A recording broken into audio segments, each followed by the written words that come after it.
Hello, welcome to Mr. Paul's Pantry. I'm Mr. Paul, and if you're new here, a very warm welcome. If you're a returning visitor, then a very warm welcome to you too, and it's nice to see you back again. Well, my recipe today is a simple one, but very tasty. It's for an Apple Frangipane Tart. It's very nice, very tasty, and you can serve it in quite a few different ways. You can have it just as a cake. You can have it as a sweet or a dessert after your meal with some ice cream, with some creme fraiche, or if you're like me, you like a homemade creamy custard, you can do that as well. So I'll get straight on with the ingredients and then show you how to put it all together. Let's do it.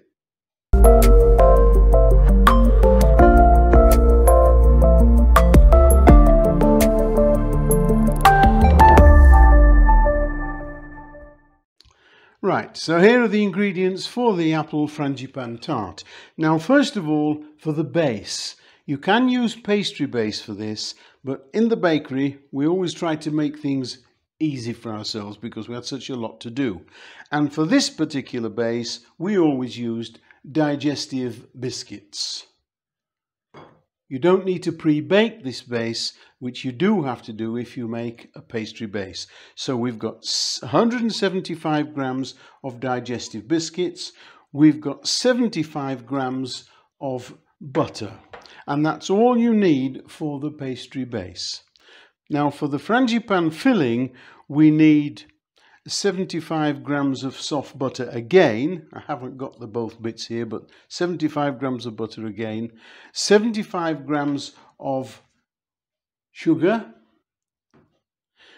2 eggs, 75 grams of ground almonds, here we have those, a teaspoonful of almond extract. Now I haven't got that here because mine's in a large bottle, but you just need a teaspoon of that. If you don't like the extra almond essence, don't put it in, but it gives a nice extra flavour. We want 50 grams of flaked almonds for decorating the top, and finally some apples. Now you need about 200 grams of apples. By the time I've peeled and cored that, I should have more than enough. So I'm using Granny Smith's today. You can use whatever cooking apple you wish, but Granny Smith's, I think, is a nice tart apple, and it offsets the sweetness of the base and the filling. So these are the ingredients, and we'll put it all together and see what happens.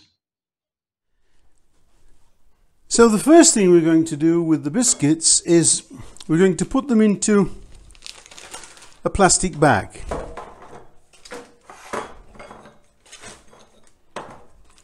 I use one of these Ziploc bags. Make sure it's sealed up, and then what we're going to do then is to start and crush the biscuits .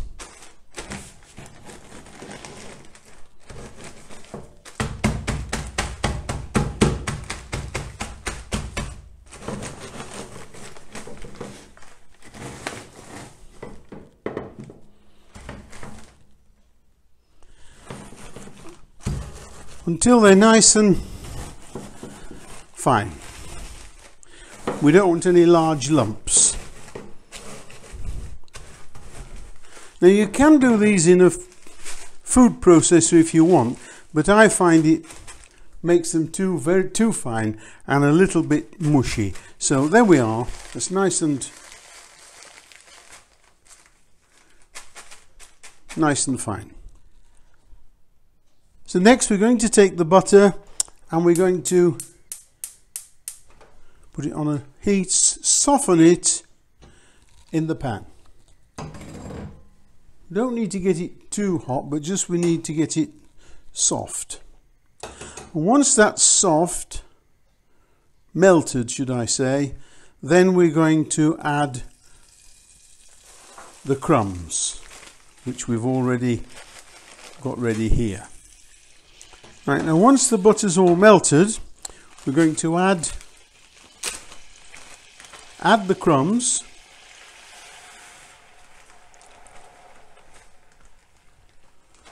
give them a stir, Make sure they're all nicely coated with the butter.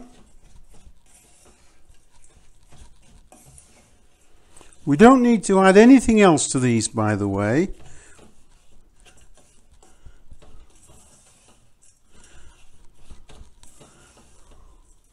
Now these are quite warm at the moment, so we're just going to let them cool for a second or two, and then we'll put them into the tin to line the tin.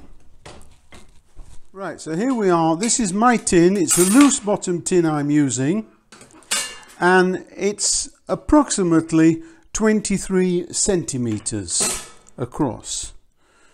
You can have it a square one if you want, but I like the nice shape of this tin. And then we're going to add the crumbs.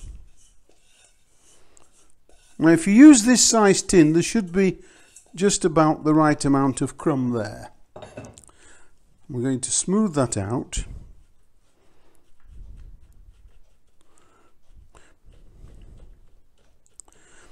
And I'm actually going to push that down with my knuckles. First of all, nice and firm in the middle, working towards the edges, because what we need to do next is work a little of it up the side, just to make a little edge on it. If you can see that, can you see I'm just working a little bit of it up the edge. You don't need any special tools for this, it's just a case of your fingers and the biscuit filling that I've just shown you how to do. Now remember what I said earlier when I was showing you the ingredients. You can use a pastry base for this tart if you wish, but in the bakery, because we were so busy and making a lot of things, it was easier to use this sort of tart case than making a pastry one, for the simple reason we don't need to do any more to that now but put the filling in. But with a pastry base you have to blind bake it, so you have to start putting parchment in and baking beans or things like that and baking it first, which is a lot of extra work when you've a lot of work to do. And I'm sure although you haven't as much work as we had in the bakery, you've other things to be doing in the kitchen. Okay, so that's going to go in the fridge now while I show you how to make the filling. Okay? Okay, so we're going to make the filling for this frangipane tart. This is called frangipane cream. We're going to put in the butter and the sugar, and then we're going to blend those two items together.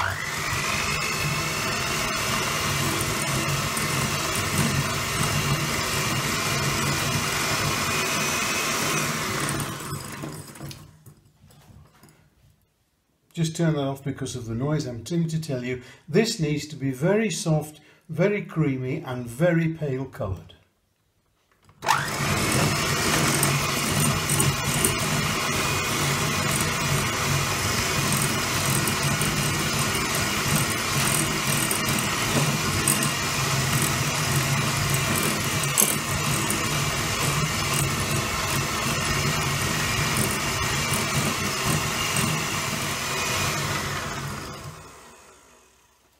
Now we're going to add the eggs. And I'm going to add, the ground almonds. And lastly, I'm going to pop in the vanilla extract. And mix all that together.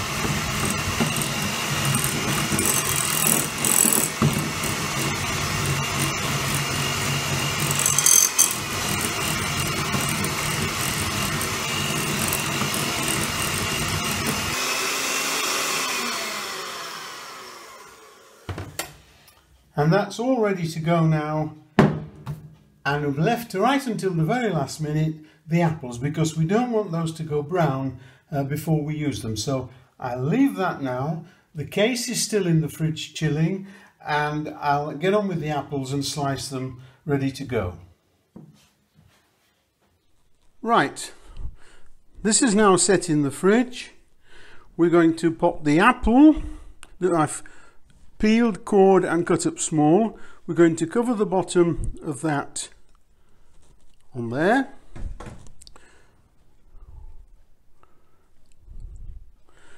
And now we're going to put on the frangipane.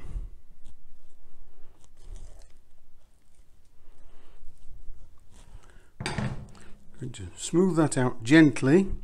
Oh. There we go. And just make sure all the apple's covered like that. And then the next thing we're going to do is to put on the almonds. A nice coating of sliced almonds. Just gently push that around.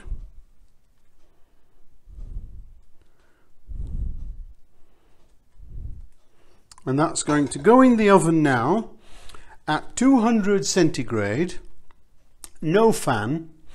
I don't use a fan. If you have a fan oven, you'll need to adjust your temperature slightly. Read the instructions on your oven because everyone's different. It's usually about 20 degrees less than what I'm telling you. But mine's going in at 200 degrees, no fan, and it's going to be in there for 20 to 25 minutes. Possibly a little longer, but probably not. Okay, so I'll pop that in the oven. We'll see how long it takes and I'll let you know when I come back. Okay, so here we are. This is the finished product. Nice piece of